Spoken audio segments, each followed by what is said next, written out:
Well, we do hope that as the day goes on, after each session, when there's been a bit of input from the front, the important thing is that you kind of have a chance to chat about it with the people around you. There might be some things that have really kind of sunk in for you, something new that's inspired you. It's always good to share that with other people, because they might have missed that, and then they hear it from you and they go, oh yeah, I'm glad you mentioned that.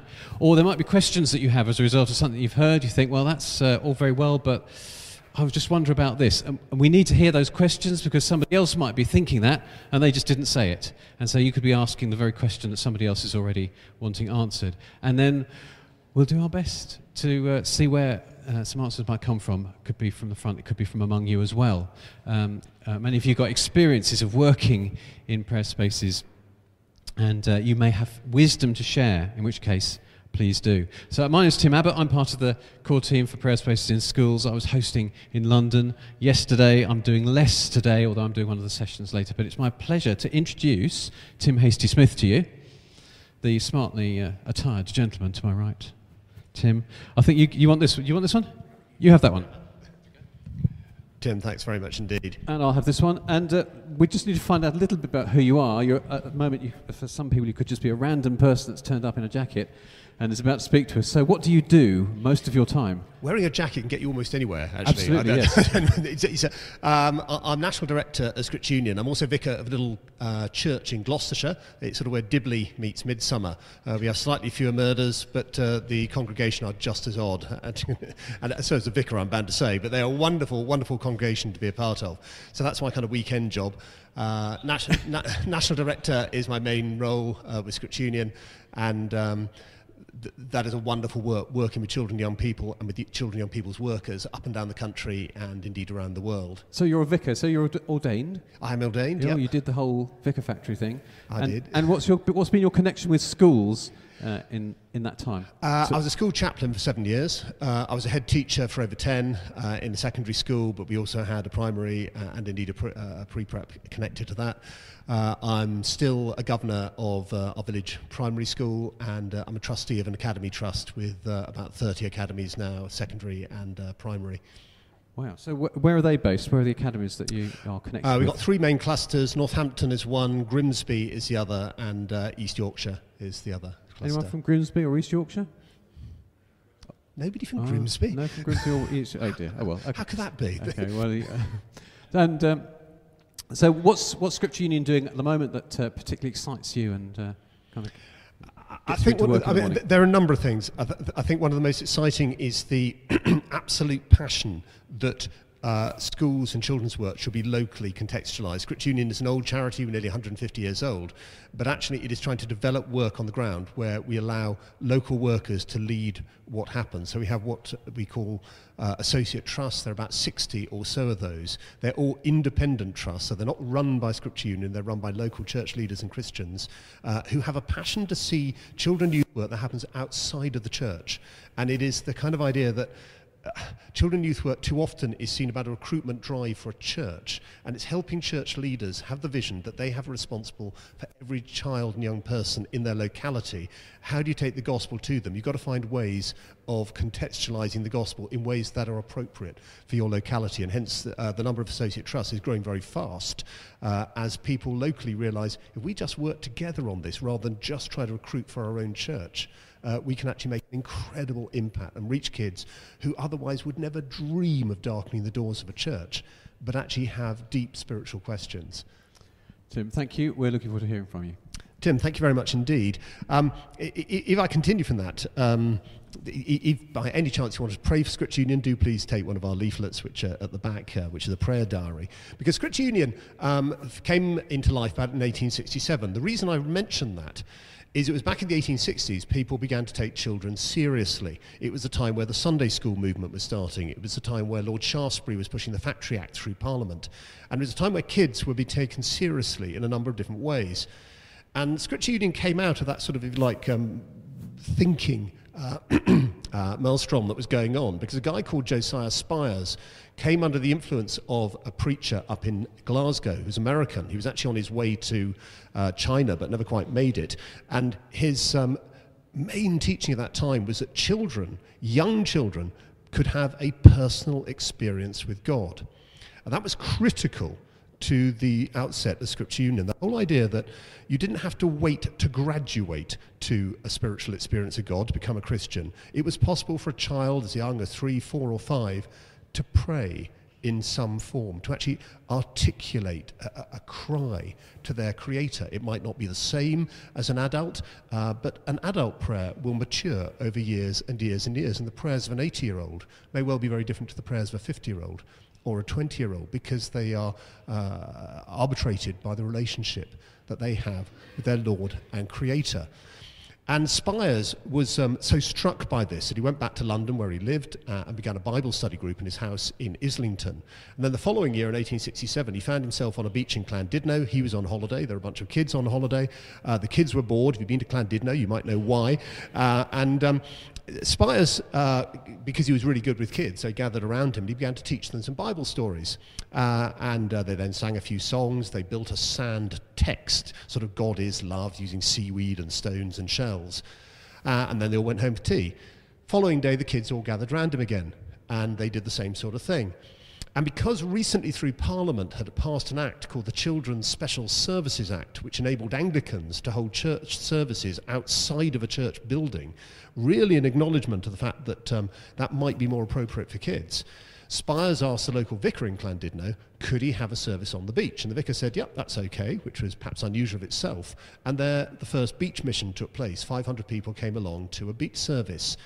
And symbolically, I suppose, for Scripture Union, what that is about is it's about taking the gospel to where the kids are. It's not waiting for them to come to you, but it is taking the gospel to where the kids themselves are and being able to share the love of Jesus in that particular context.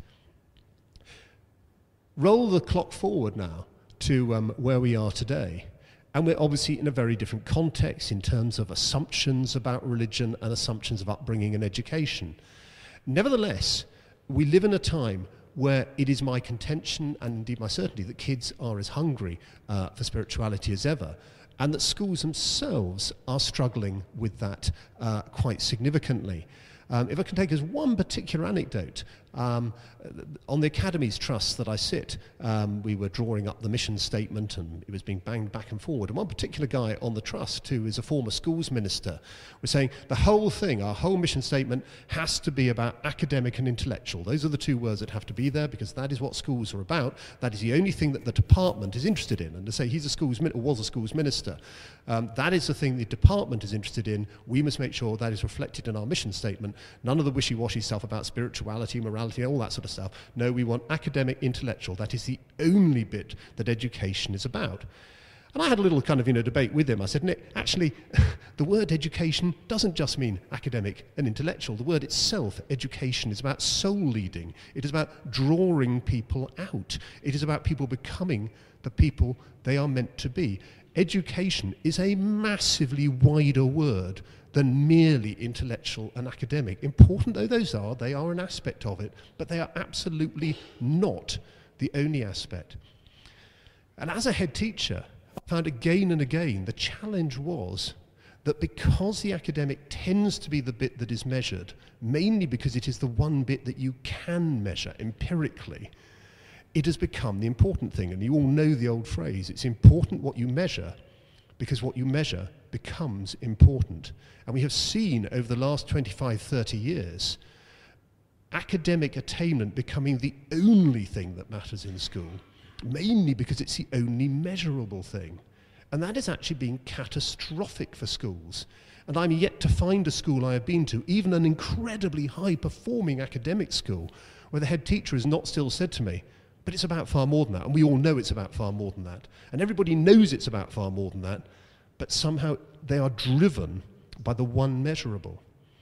And this has led, I think, to an incredible tension within education, where head teachers and teachers alike know that they want to do more, but either don't have the time to do it because they're having to put the focus onto academic, or, and I think this, again, is a reflection of the age within which we live, find themselves unable to do the other bit because they themselves struggle with it. And again, so many schools I go into, and places where prayer spaces, for example, are flourishing, where you find teachers saying, you're able to talk in a way that I can't. You're speaking a language to the kids which I don't possess. and I know that they need it, but I don't have it myself. And when I've gone into schools, even our own little village school, and talked to the teachers there, and we talk about the SMSC or areas of that, we're a church school, so there's SIAS inspections and such like, and they're saying we don't really know where to begin, and that we're really struggling about how we articulate some of the bits here. We don't understand it. And so the result is, within schools, you have that real tension of wanting to be far, far more than just academic, intellectual hothouses, places where those measurables are the only thing that count, but struggling because of time and struggling because of lack of language. You then look to the kids themselves, and the kids themselves who have masses of questions, things that they're wanting to articulate, wanting to discuss with somebody, and not able to find anybody to talk to. And some of you might know that Krish Kandiah of the Evangelical Alliance has been going around with a sort of campaign, it takes a church to raise a child, a phrase really lifted from an African proverb, it takes a village to raise a child. But the whole idea being that kids need significant adults they can talk to. They need people who will give them time so that the older generation can pass on to the younger thinking and ideas and give the kids something, if you like, some grist to the mill to help their thinking, to help their growth and development. And the problem is, so often, there's a divide between adults and children, which people have less and less time to bridge. And that moreover, those adults, and again this links back to the schools, don't know what they really want to pass on to the kids. I had some quite interesting debates when I was a headmaster. I was chairman of something called the Headmasters' Conference, which was a group of independent schools and gave some access to sort of government thinking. And the challenge I kept trying to throw back to government ministers was, what we seem to be missing at the moment is a real understanding of what we mean by the word education. Because if you take education as the soul of the nation being passed from one generation to the next, it assumes that the nation knows what its soul is. And part of our problem is we actually don't know what we are passing on to the next generation, which gives us a fundamental vacuum at the heart of education. Because if education has been reduced to being nothing more than training, that we're training kids up in order to get good jobs, in order for the economy to flourish, we have defaulted into an incredibly low-grade understanding of what schools are for. Now, of course, teachers, because of what drives them, know it's far more than that, and hence we're back to the tension that they find. And we also find that the tension the kids are facing is they aren't actually grappling with the things that worry them. And part of the worry is that they look at the society within which they live, and they are aware that so many things actually are left wanting. And that it is my perception that young people in particular are growing up, on the one hand, materially relatively well off, but actually deeply cynical about the amount of joy they can actually extract from those things. And that is not a particularly spiritual observation. It's an observation made by many, many people. A friend of mine a few years back, he's a child psychologist, wrote a book called Affluenza. And Affluenza essentially came about because this guy did some studies of the effect of money and the pursuit of money and status in particular in Western culture. And he looked at Britain, he looked at America, he looked at Canada, he looked at South Africa, Australia, New Zealand, Korea, South and Hong Kong and Japan. And what he concluded, and this guy, remember, is not coming from a Christian background at all, absolutely an atheist, clearly an atheist, and he's vowed to that, and that's fine. His view was, as I go around the world, what I find is a pursuit of things which people can't attain, the result of which is deep-rooted dissatisfaction, because the goals having been set out become unattainable, because you can never have enough of either money or status, and even when you get them, the overriding fear you're going to lose them, or you've never got quite enough of them, or you're being challenged by somebody else. And this then led on to what he called affluenza, which he saw as the issues facing the Western world, which was growing problems of alcohol abuse, drug abuse, self-abuse, self-harm, relational abuse and collapse, because of the unhappiness that was being caused. Now, that is only his particular prognosis. But what was interesting was this came not from a spiritual stable. What was particularly interesting was his observation. It's almost a throwaway line about a taxi driver in New York, where he finds this guy who appears to be religious and appears to be quite happy and doesn't appear to be affected by affluenza. And he observes this guy who has a Christian faith, and he finds that interesting, and does at least tacitly accept that obviously there is something about Christianity that seems to bring some sort of ability to face up to the challenges from affluenza. Now, again, that is something that people by and large understand and know. I think it was the lovely actress Lily Tomlin years ago who said, the problem with the rat race is even if you win it, you're still a rat. And it's that kind of, people know that. It's not rocket science. But the problem is, nothing is really being placed to how do you face up to these things. Now, to a certain extent, SMSC and actually the understanding these things matter is governmental response to, we sort of do know they matter, we're just not quite sure how we respond to them. And I remember years ago, when I was a school chaplain, I managed to get a government minister to come up to our school to speak to kids, and it was then when the then government, and we're talking sort of way back, was pushing the whole idea of morality being taught in school. And they really thought that was important, that morals and values should be taught. And I gave him, it was a little unfair, but I gave him the title to talk to the kids, Can You teach morality in a spiritual desert? And the kids were very, very good in saying, yeah, but surely you've got to believe something in order to teach these things. Otherwise, you've got no rootedness for where this value system, behavior pattern, or whatever else comes from. In the end, it just becomes what we sort of vaguely agree between ourselves. But since we can't agree between ourselves, clearly there can be no agreement. And these, I have to say, and I'd say there's no deference to the school where I taught, the kids were not actually especially bright in many cases, but they could see it, they could get it. They couldn't see how it worked. And I think governments have struggled with this increasingly in recent years. And as a result, we find, I think, an incredibly fertile territory in terms of schools desperately wanting help. How do we articulate these things? And kids who are asking so many questions, which often schools feel that they shouldn't be answering, or in many cases where individual teachers say, I actually don't know the answer myself. I am struggling with this. I really, really need help. And as a result, we find ourselves invited in, and as Phil has made quite clear, invited in as guests and permitted to speak. An incredible privilege, an opportunity we are permitted in this country, and as is indicated in the situation in Scotland, it may not always be there. My sense is it probably will, because I think the hunger is so greatly there, and if we respond appropriately with authenticity and with integrity, I think the door will continue to stay open because the desire to know more is there. And part of that is rooted, and we go back to the spirituality and development within a child, because it's so hardwired into who we are.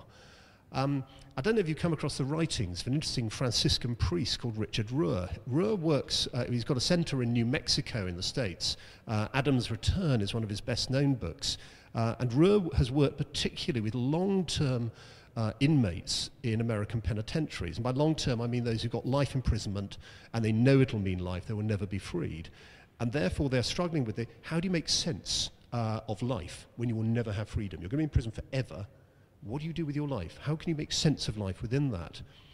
And Rohr has, within those debates, come up with what he calls the 5 paradigms, 5 truths, call them what you will. And they're very simply these. First of all, he says, and the things that need to be accepted before you can move on, as it were, is how he puts it. Life is tough. We live in a very difficult world. To pretend life will be fun and easy is escapist and dishonest. Life is difficult. Some will remember Scott Peck's The Road Less Travelled, which very much focuses on that. Life is hard.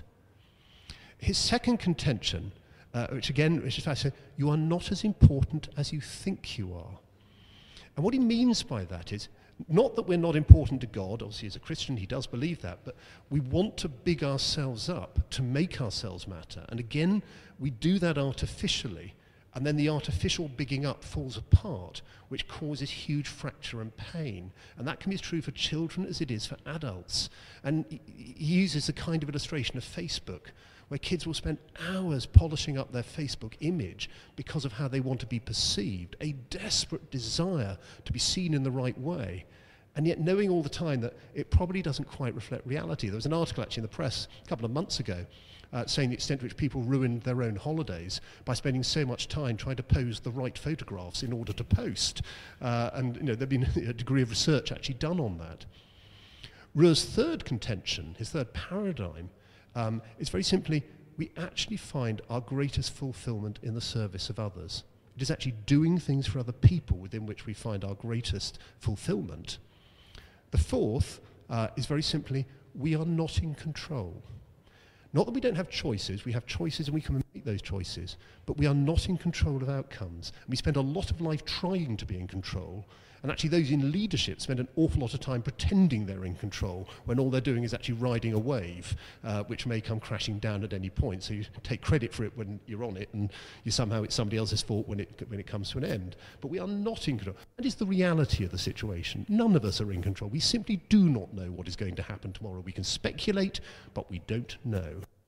And the fifth is very simply, we're all going to die.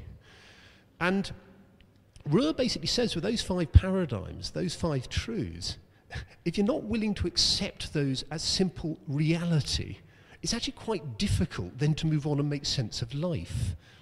And as we deal with children, those are all realities that those kids are dealing with from a very early stage. And the idea that kids are not wrestling with those simple truths from day one would be a lie to ourselves. We know that that is the case. Kids struggle with these things. And because their parents are struggling with them, and their parents so often have no language with which to respond to those things, it leaves the kids just sitting in a place of, what am I meant to do with this? Where do I go with this? Because a child is developing from day one. From day one, a child is beginning to absorb, to reflect, and to try to articulate those pieces of thinking. And as was, became the great revelation to Spires back in 1866, it was in fact, kids can respond to God, and they can cry out in faith. And anyone who's already run a prayer space or been part of one will know full well that when you look at the quality of the prayers that kids articulate, they are thinking very deep things very often, that there are really serious questions going on. And the problem is, because of the age of kids, the tendency is to give rather platitudinous answers and rather simplistic answers, which don't even begin to answer. And the problem is either lack of language on our part or lack of imagination on our part of trying to find a way in to respond to the sort of questions that we're facing. And I think Christians within schools have had a real problem with this over recent years anyway, in that so often Christian children and youth work, and this is not so much a sideswipe as merely an observation that has been made within the States about American youth work, but could often, I think, be made of English youth work as well. Too often youth work has been reduced to some kind of spiritualized morality. And you end up with a kind of say your prayers and tidy your bedroom mentality. And the problem with that is, it not only is it simplistic and rather anodyne, but as far as kids are concerned, it doesn't really begin to scratch in any of the places where they are itching. It's just not sufficient. And therefore they think, why would I bother? Why would that be of any interest to me? And one of the things that I've been, I think, facing up to more and more recently is, to use the technical terms, that the inevitable combination of orthodoxy and orthopraxy, i.e. good teaching and good behaviour, that actually it's how we live that spells out what we believe. And if there is not some alteration in the lifestyle and the behaviour of those who claim to have a belief, it perhaps isn't a surprise that kids look at people and think, why would I believe that? Why, they say they believe it. It doesn't make a heap of the difference to them, so why bother? Those two things are inextricably linked and are absolutely rooted to, I think, the thought forms of children and young people these days, which, if we live in a postmodern era, which most people think we do, although they struggle to articulate what that means among meta-narratives or not and whatever, what does seem to be the case is, when I was young, I think there was a kind of idea, if something was true, you sort of probably wanted to either believe it or do it. Whereas today, it's far more, even if it's true for you, is it true for me? And if it is true for me, so what? Does it work? The far bigger question, it may be true, but so what? Does it work at all? We may think that's a new question, but again, rewind, say, to the New Testament, and you'll actually find that Paul's letters, for example, are absolutely woven together. Here's the doctrine, that's the implication, that's what it will then end up looking like. And actually the two things are wedded as one. And the reason I think that's so important in this day and age is kids are looking and saying, where's the authenticity of what you say you believe? Kids are very happy to hear the words. They've got to see it lived. If they don't see it lived, it's meaningless. And if I can use two tiny examples, which are very local ones. In my village, we set up a youth group a couple of years ago. We are typical sort of rural hooded youth in what we've got. They're lovely kids in lots of ways, and otherwise they're not. And two lads who are now 19. One of them, his dad's sort of a black belt teacher of karate or whatever. He's a big lad, and you would tend to cross the other side of the road if you saw him coming. But he's a great guy, Cal, but never darkens the doors of a church. But he came up to me and he'd helped set up this youth group. And he said, Tim, you mentioned that Scripture Union does something in Canada, a sports program. Can I go and do something with that for a couple of months? Would that be possible? And I said, yeah, that's okay. And his mum, who runs a local pub with a partner, said that's very happy with that. So he sells his car in order to be able to pay for the flight. That covered about half the flight. If you saw the car, you'd know why. But he flew out. Had a great couple of months helping on sports programs. SU Canada knew that Cal came out professing absolutely zero Christian faith. That was not, he said, I went to a Church of England primary school, does that count? And I said, I'm sure that'll be fine, Cal. But he knew, how he's expected to behave, whatever, that was okay. And when Cal came back after his 2 months there, and I saw him a couple of weeks ago, I said, could you put something on paper about your experiences in Canada? So he wrote me a couple of sides on it. But it was the last sentence that really struck me when he said, the best thing about being in Canada was I felt loved. He said, I felt I was doing something important, something that really mattered. Nothing can take away that feeling. And I've said to Cal, as he's headed off to Loughborough to do his sports science, just keep on pondering what you meant by that and why that was happening. Was it something to do with who you were with and what you were seeing lived out, which he knows is the case. And Cal, bless him, he'd picked up some of the language out there, so he said, I know I'm on a faith journey, Tim, he said, and I think that's fine. He doesn't actually say it quite like that, because he's got a very strong Gloucestershire accent, which means when he went to Canada, they thought he was French, which surprised me. But I think that probably says more about the Canadians, perhaps. But anyway, that was it. That was what he found. And the other thing he said was rather nice. He picked up some of the theology quite clearly. He said, he said, in ice hockey, he said, when the goalkeeper does something wrong, somebody else gets sent off. That's substitutionary atonement, that is, he said. But it was seeing, here's a guy who, had I tried, well, this is my perception, had I just tried to teach Cal, I don't think it would have really been the right starting point. He just had to live with and be with. And we are in a place where he is beginning to work out for himself what he thinks. The other was a guy called Chris, similar guy to Cal. Dad's dead. He came home one day and found his dad dead when he was 15. He was an alcoholic. His dad, mum had left him and really particularly want Chris living with him, and Chris didn't want to live with her. So he now lives in the attic in a little council house in the village as somebody else. He's doing an internship. He's a great lad, Chris, in lots of ways, and other ways perhaps not. But no, he's a really great lad. And he's come with us on a couple of Scripture Union trips to Tajikistan and one to Ghana. And again, it was he who, again, articulated to me from a position of no faith, but with a growing certainty that he's probably going to end up having one because he feels it's irresistible. Because having met with and been with a whole load of other Christians, he's come to the conclusion, I can now see it's true in the lives of the people around me. Now, most of the time I'm with people who are not believers, but actually I can see the integrity and the authenticity in their lives. I'm just not quite sure whether I can take the step towards it. But he said to me, at the heart of this is unless people are living out what they believe, it's of no value to anybody. He said, I cannot see the point. And what I had been struck by in the end was seeing people living it. Roll that back into our position within schools, adult, child, our work within the school context. Actually, it's living out what we believe. It will be that authenticity that speaks of truth to kids who are growing in the love of Christ. And it's perhaps the key element, and I was at a meeting called together by the Evangelical Alliance a wee while ago, and it was really, has anyone got the magic answer to working with children and young people? The answer, of course, was nobody had. But at the heart of it was relationship. And some of it was to do with nomenclature, and two in particular were being used, which I thought were great. One of them was the idea we now speak of journeying, not graduation. And I felt that was really important in terms of Josiah Spires back in 1867. If a kid said, they thought they were Christian or whatever, the following week they'd find themselves by the door handing out a sort of, the hymn sheets or whatever. They'd immediately be doing something. The idea you had to graduate to a position of leadership or authority. You just grow into it, and because we're all on a journey within that. There isn't sort of one day you're this and one day you're that. The Pauline conversion experience is relatively rare for most. And even if that takes place, there is still a journey we're on, of which that particular conversion part was just anyway part of the journey.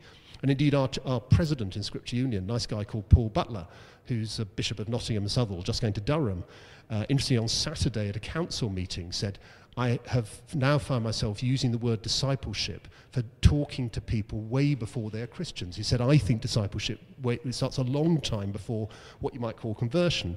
And the reason he said that was he said, I think the distinction between evangelism and discipleship are actually a false distinction. And I would concur with that very strongly. He said, I think discipleship starts long before. And I saw sort of, in a sense, working that one through. But I think I would go with that quite strongly. And therefore, if we are on the journey with the kids, it is vital that actually the relationship, what goes on, is not a patronising one. And one of the things we were doing on Saturday at council was we looked at Romans 5 together. And it's quite a meaty piece of doctrine with grace and sin and various other things. And having been asked various questions, the leader said, so how would this affect how you deal with this with kids? And our response was, in the end, it is about saying, we all struggle with this. This is tough teaching. I don't have all the answers. I'm not going to patronise you by saying I know it all. And anyway, from a Christian's perspective, how can I know it all about a relationship anyway? Relationships don't work like that. The idea that I can know someone so well that I can tell you all about, you've got to work out that relationship yourself, and I can help and journey with you with that relationship, but I can't do it for you, and I can't force it on you. And it's that honesty in the journeying that allows us to be very open and allows kids to realise, actually, it's a far more real relationship. This is not someone taking the idea of, this is religious education. I know it, I tell you, you absorb it, now you know it, now tell somebody else. It's, we're walking together. I think that is so fundamental. I really do. Because if we don't do that, all we do is try to feed something at a particular age level, which the kids will then abandon, because it's been fed at a particular level which will then run out in the same way that the children's stories they've read will run out because they've moved on to more adult things. But when they see adults on the same journey with the same material, actually that makes sense. And therefore, all the materials we have around here, this isn't for kids, this is for adults. When I've used things like this within my church in Kempsford, it might look odd in a Norman church, but actually I find people able to articulate prayers who would never pray out loud, and indeed who struggle with prayer generally, and where they would consider themselves positioned spiritually. And therefore what we're doing in schools with prayer spaces is not something which is kind of patronising. It is not something that is childish. It's creating a language which anybody at any age can use. And that is why I think prayer space as a model is so compelling and important, because it is for any age group. Now, I fully accept, at the same time, there are people who much prefer to be able to use words, either spoken word or written word. But they only represent a proportion of people. Huge numbers choose to use other means of articulation, and prayer space allows that language to be heard and that language to be learnt. And it's something, if taught appropriately, can grow up with a child, rather than be something you learn and then leave behind. Because spiritual development, by definition, is about growth, and it's about growth of relationship, which we can help with and journey alongside, but we simply cannot do for a child. And so I think of, again, you'll all have stories of this sort, but one mum in the village just talking about her 4-year-old and saying how he prays every night and brings her in to pray with him. Not because she chooses to pray with him, but he says he wants to say his prayers. I see them in church, I don't know, once every couple of months maybe. He hasn't got it from church, I think. He's got a little bit from school. He's got a little bit of the things that happen there. But he has chosen to begin to respond in that way. That's little Monty's choice and how he seeks to articulate his belief. So where does that take us as we work with children and young people? I think it is fundamentally about serving, because the other words that Evangelical Alliance meeting we talked about were the difference between training and mentoring, and that fundamentally work with kids is about mentoring, not training. Because training, and again, training is marvellous in lots of ways, but training as a word tends to have that sense of, I can come along, I can deliver something without any real personal engagement and then go away again. Mentoring as a word has within it the sense of investing of self, giving self to somebody, being willing to share self and be honest with them and actually spend time journeying with them. And I'll close with a little story that Patrick Regan, some of you from XLP, shared with me. XLP is rolling out a program called XLM. It's about mentoring, getting people in churches to be willing to mentor kids, particularly kids who have either been excluded or on the edge of exclusion. We've been working with Patrick on that and are starting to roll that out on a national basis, XLP being more London focused, and Scripture Union's been taking that forward. And it's a great program. And Patrick just told me of one particular event where a mentor was meeting up with a 15-year-old boy who'd been, I'm not sure whether they'd been excluded or on the edge of exclusion, but things were tricky. And they arranged to meet in a Starbucks or whatever, and the lad didn't turn up. So they rearrange, lad doesn't turn up again. Third time rearranged, still doesn't turn up. Fourth time, still doesn't. But on the fifth time, he does. And they sit down, they start having their coffee or whatever. And the mentor says to this lad, after a while of chatting, he said, by the way, he said, why didn't you turn up those first 4 times that we'd arranged? And the lad says to him, oh, I did, he said. But I was standing over there. I wanted to know whether you would. And the subtext, of course, to what he was saying was, I've been let down by so many people. Why should I bother investing in you and just let you let me down at some point? How interested are you? Are you really bothered? Are you in this for the long haul? Do you really care? Are you really willing to give the time that this will take?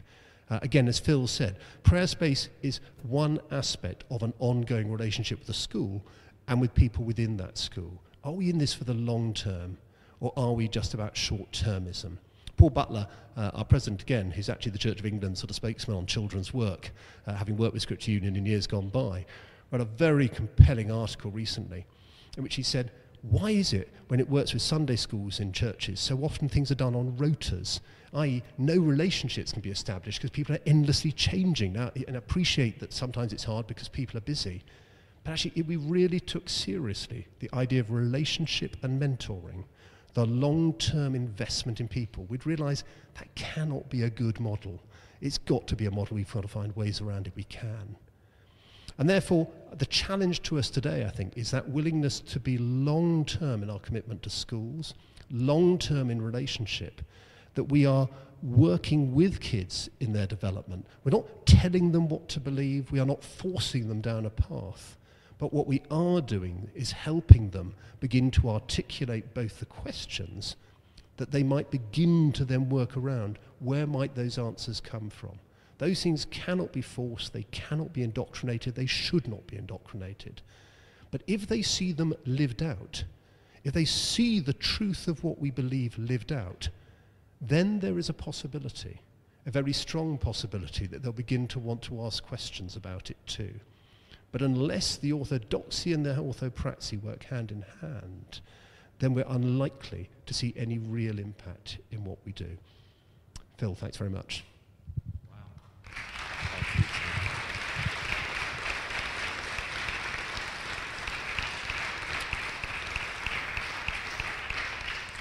Okay, let's just all take a deep breath.